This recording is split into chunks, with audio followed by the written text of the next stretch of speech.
The terrorist is among us, the face in the crowd, the pivotal player, perhaps shaping global events more today than presidents or prime ministers.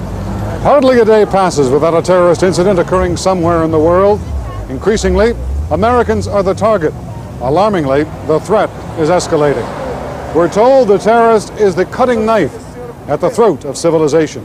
New York is at the very center of the circle of connections to be found in the undercurrents of terrorism.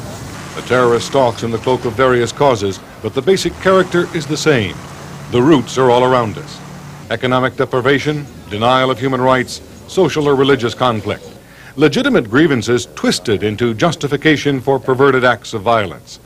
Broader popular sympathy and support for those grievances, preserving the terrorist title to legitimacy, the license to kill.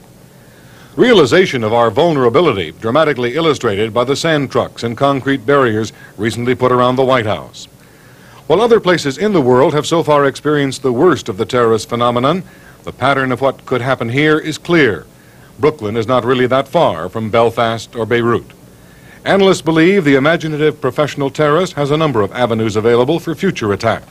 Subtle exploitation of ongoing political issues, such as the anti-nuclear and environmental movements.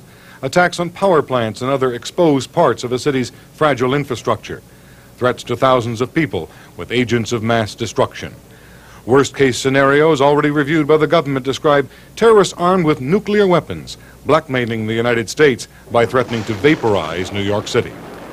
Behind this doomsday speculation on what the future could hold is the frightening background of what terrorism has already done to the fabric of everyday life. In the next hour, we'll track the terrorist world. A world without borders, from New York to Northern Ireland, Italy, and the Middle East. We'll take you behind the scenes of the Shadow War and detail the surprising links uncovered among the different terrorist factions. We'll explore the psychology of the terrorist and talk with those involved in sorting out possible methods for combating the threat. We'll show you the tools of the terrorist and the hardware and training needed to defend against terrorist attack. It may sound like a movie plot, but it is real, it is now, and it is scary. In a moment, international terrorism, the New York connection.